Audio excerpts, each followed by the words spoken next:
We ain't out here moving rocks, we out here moving boulders. Now we ain't getting posterized, we out here making posters. And we ain't got nothing to hide, we move forward like soldiers. You better wake up for the pay stub, or you'll pay up. Don't make love to the game, bruh, fuck the game up. Change up, rearrange stuff to your greatness. Famous for the way up, play the game, bruh.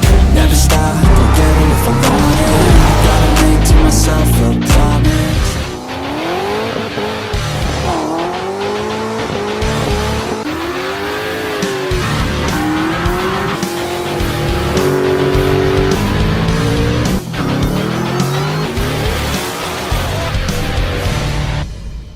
What is going on, guys? We're back with the Coyote swapped Drift Fox.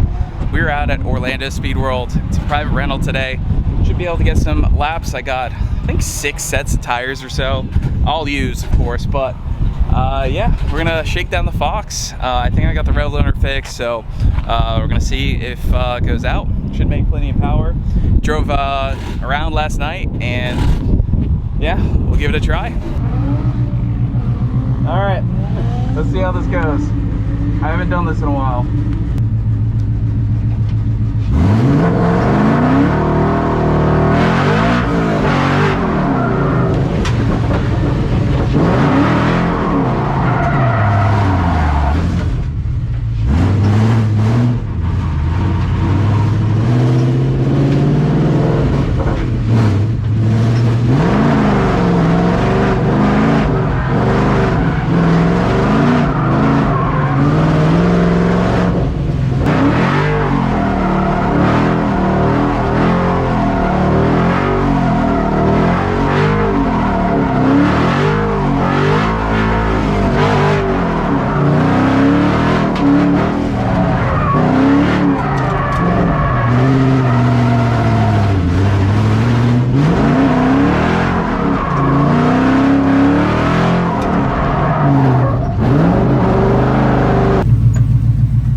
Just don't send her into the wall. I'll stay away from the wall, I promise.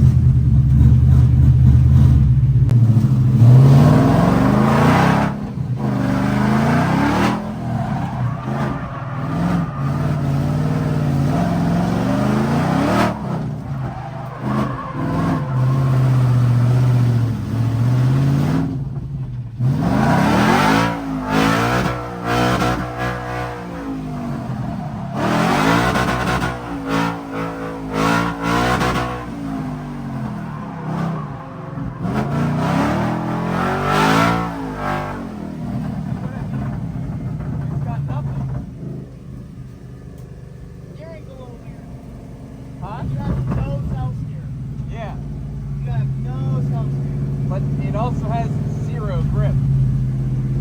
The grip's not too bad. If I had self-steer, I could deal with it. You don't have a whole lot of side bite. That's just your tire. And then you're bogging out a second. Okay, so it's not just me. No, it needs a couple tweaks. It drives like... Yeah. It's not far off, though. I can see where we need to go with it to make it drive better.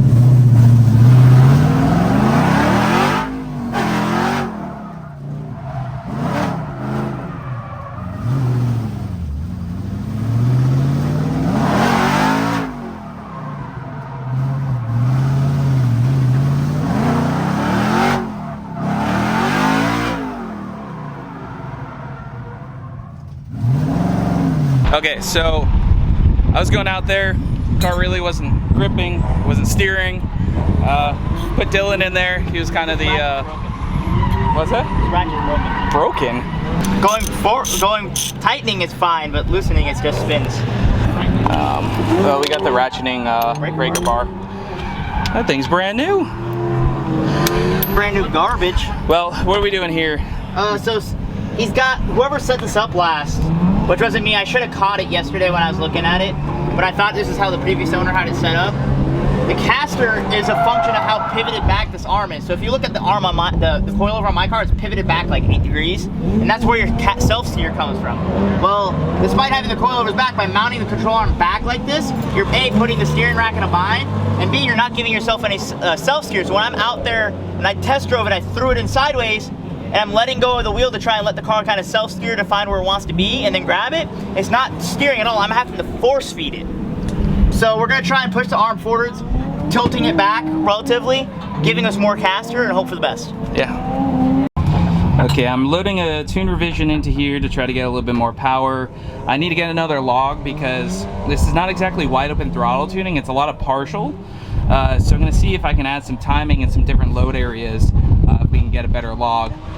Dylan he's got the control arm in pieces, and go back out and hopefully should be a little bit better. Track is drying up, which is good. It hasn't rained yet. Hopefully it doesn't rain at all. We'll get it. We'll get her.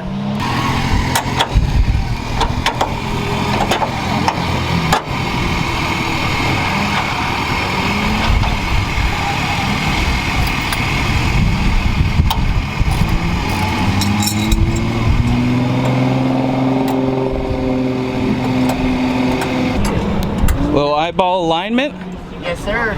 Shout out to Savior, Dylan today. Still got like 3 hours of driving. Yeah. Or 2, I should say. What time is it? 6? 5:30. Oh, so 2.5 hours. Yeah. Find out if she rips. I made a tune change, so we'll see what that looks like. Ready? Yep. Hold on tight. The best I can.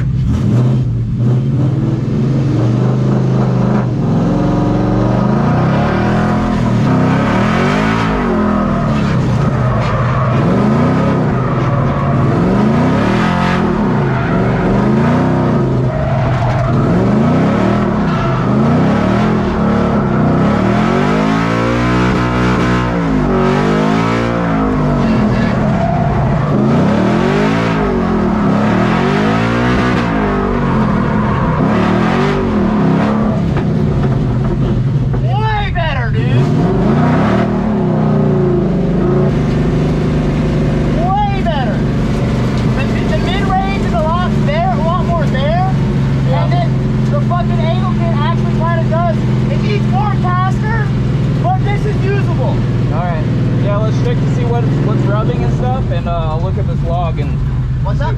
Let's see what's rubbing. I'll look at this log. Oh, it's the front bumpers on the tire. Oh, okay. I can tell you that right now. You still want to stop or no? No, we can go again. You want to do one more log? Yeah.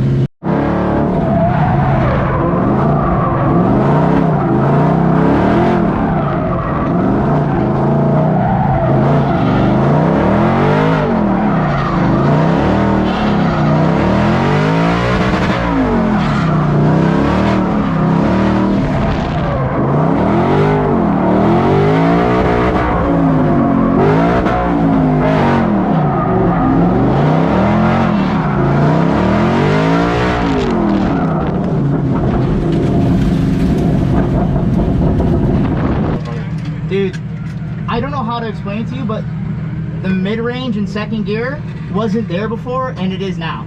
Yeah, I made a huge tune change. Yeah, I can tell. Dude, it made a massive difference. All right, now it's fixed. Yep. It's not Oh God, are you gonna show the fender? Yeah, of course. We had to do some makeshift clearancing. The last second the wheel was rubbing it after I moved it forward. They're gonna be so pissed. Oh, for sure. You know what? You can tell them, suck it. There's a cover piece that goes here, so you won't see it when we're done, but we had to clearance it, otherwise the wheel was hitting it really bad and making it almost borderline undrivable. So now he's gonna go take some laps out. This is the first time he's doing laps. That's like with the car set up correctly. He did like 2 or 3 rough ones. Ready? Yeah, send it, buddy.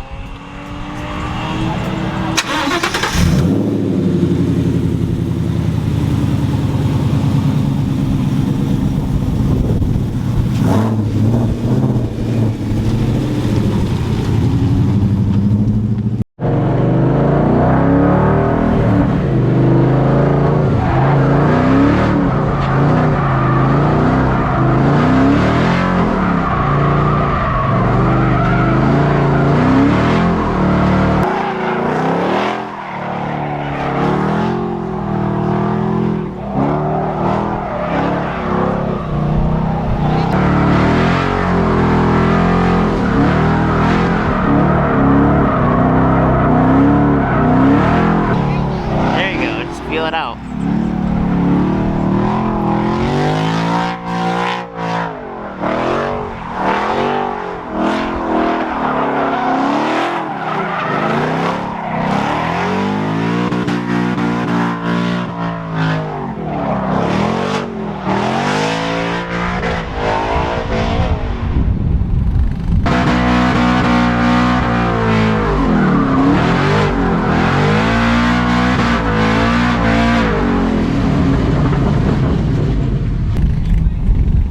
He snapped the angle, tried to catch it a little too much, and then got on it to try and get back to angle in it. A little more sauce than he thought it was.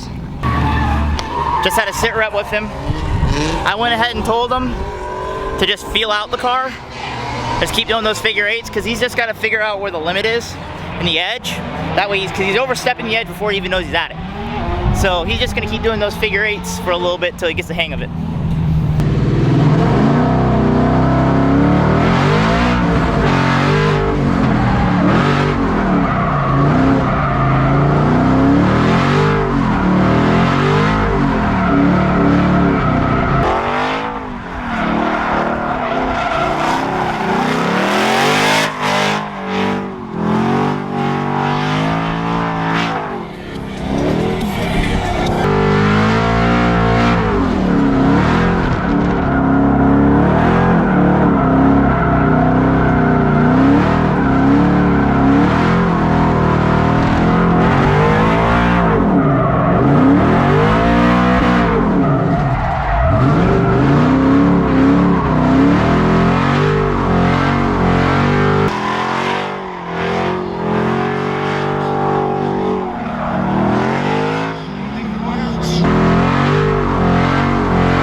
Gave her a little too much sauce on transition. A lot better.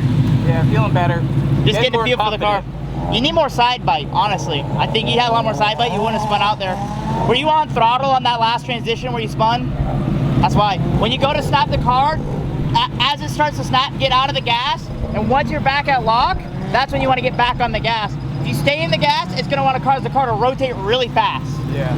So it almost sometimes I'll clutch in on transition and then get back out.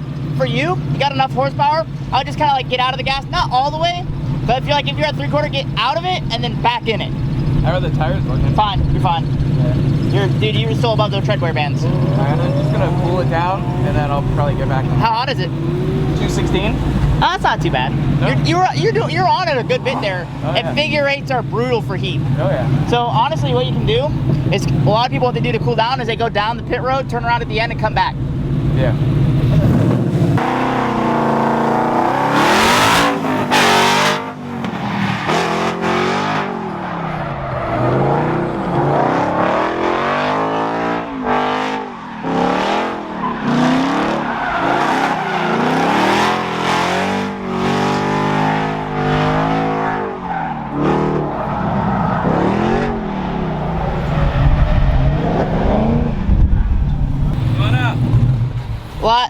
Lot better.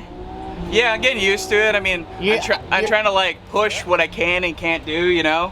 Learning the car. Yeah. Yeah. The front tires kind of like... They dragged a little bit. Yeah, just like, I was like, well, you're running out of, I could tell on transition when you're throwing out, you're running out of side bite, so it's starting to keep going and you're trying to get it. Were you trying the left foot brake at all? Yeah. I could tell you're locking up the front. Oh, coming really? in. You can see it on video. Your front left is actually locked because you have such a small contact pack. This thing's rigged. You're almost three-wheeling. Oh. Yeah. Now, granted, my angle wasn't the greatest, but it looked like you're about to start three-wheeling. You're just running out of side bite on these, I like... what are they? Continental pure contacts. Is there a tire here that I have is more suitable? Probably not. There's Firehawks in there, but... Firehawks might be better. Probably these ones. Well, those are the General Force G-Maxes. Those are the nice wheels. Yeah. That or I got 265, but those might be a bit much. I hate to break it. You think that it would be bad? I don't think it'd be bad. It's a lot of grip. I mean, I like grip. Well, I'll sell them to you for like 120 bucks a tire. That's what I paid for them. Yeah. I mean, You want it? I'll have to raise the rear coils because they're 18s, not 17s. I'm just not sure. Do you think it's worth going to a tire like that, or I should probably get more used to it with the crappy stuff? I would get more used to it with the crappy stuff. That way, when you add grip, yeah. Because well, before the next time you go out, I'll send you a link to the size Kenda you should grab. Yeah. And we'll get you a pair of Kendas on there, because they'll last a whole day for you. Yeah. At least they should. And then it's just a lot more grip, a lot more side grip. That's where I can just tell with the way you're looking at it. You're getting the lock, but you don't have enough side grip to get it to stop adding angle. So it just keeps adding angle, and you can counteract it by getting in the clutch or getting out of the gas and trying to let the car grip up. But overall, you're limited by how much side bite you have. So you're hitting that, and then like you're getting out of it, you're trying to not get it to over rotate, but it's got such a low grip side bite, it's gonna keep adding angle until you're spinning out. What if I take a little bit more tire pressure out? I'd drop them down to like 10 psi then. So you swap tires to 18 psi's. Sorry, not 18, 12 psi from like 22 hot. So we'll see if it doesn't debead or not. I think it might debead, we'll find out. But it's just trying to give them more side bite, because right now it wants to go around on them when he's on the gas. But that's because it's a used tire, like I said. So.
Imaginary handed the keys over to Dylan, seeing that there's no keys. Oh yeah, that's the key right there. Right here. Yep.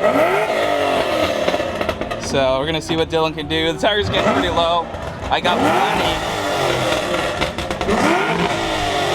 plenty to drift on, but the car's feeling a lot better. So not to toot my own horn, but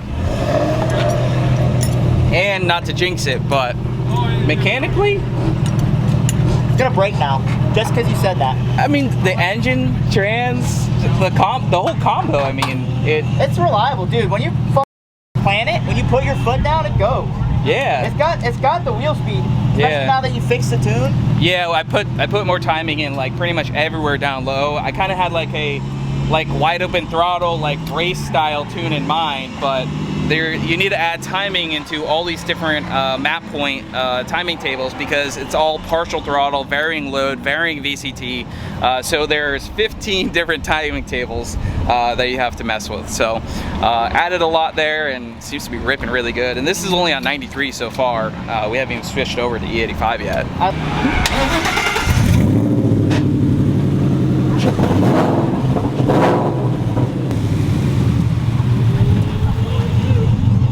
It's really loud in the car. Like, I kind of want to make it even quieter because it's so loud in there. I feel bad Dylan's engine blew up, but I got a Coyote there that I think he claimed, so we'll probably be doing the exact same swap to his car here pretty soon.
moving the coolant now, it's bleeding it down.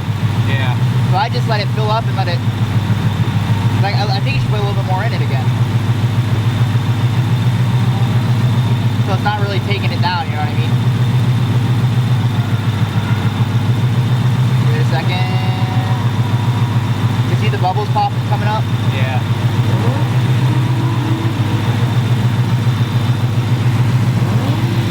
Oh, it came down a lot. It's at 190 now. Yeah, it was low on coolant. Yeah. Here. Crazy, when you don't have coolant in the car, it doesn't want to stay cool. Yeah. To be fair, there's still a lot in the system. Yeah, I think we're good now.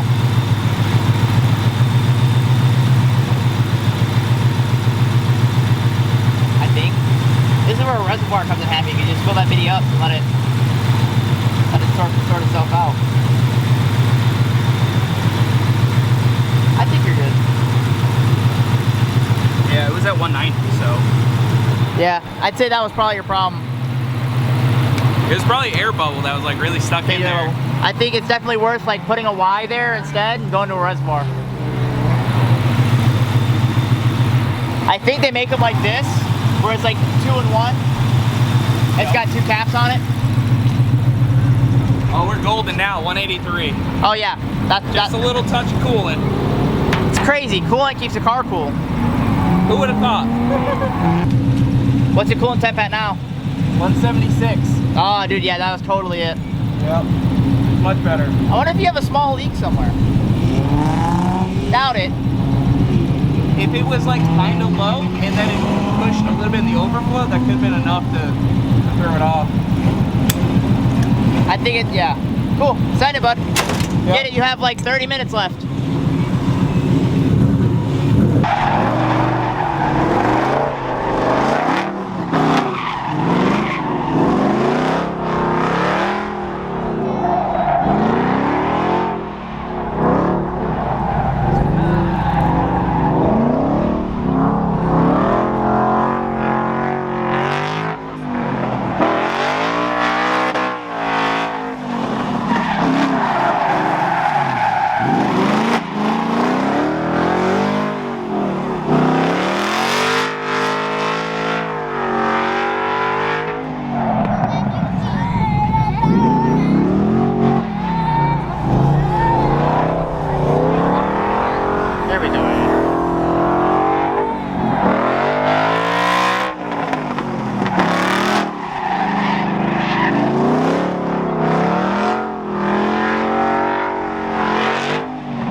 At least we didn't run out of gas on the track. Yeah, I think we just ran out of gas.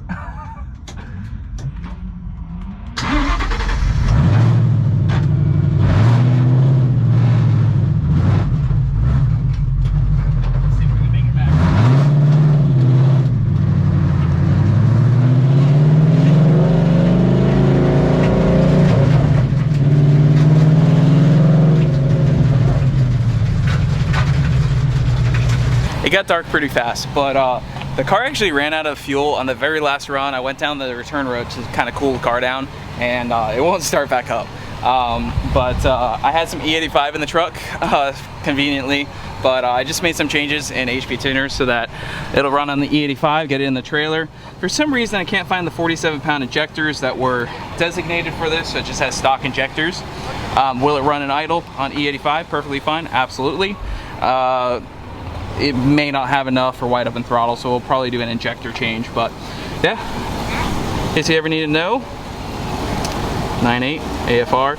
The changes I made to the car midday after the first few runs, I don't know if you noticed, but it bogged really bad down low, so I added a lot of timing in that mid-range because the stock tune really is set up pretty soft, because it's kind of meant so if someone puts 87 octane in, you know, your stock tune, it's not going to go ahead and throw crazy amount of timing. But yeah, we just finished up that flash.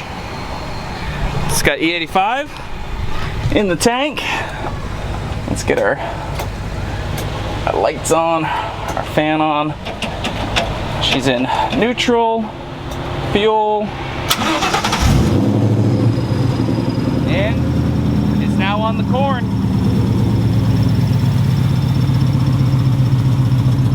Call me a tuna. Much better. So we're gonna get the car loaded up. This was a huge success. We were not expecting to bring this car out this weekend. Huge shout out to Dylan. I feel really bad his stew valve blew up. We got a Coyote in the works for him, and obviously we got the combo. It works really well. Getting this car more dialed in and my driving skill more dialed in, we'll be doing some more private rentals, and I want to try to maybe get some more angle out of this kit, maybe change the angle kit, and Dylan's really pushing me to get some real tires, not just used tires. So we're gonna do that. Make sure you hit the like button. Like I said, go check out Dylan. He helped out a lot getting this car ready with me, and we'll see you guys in the next one.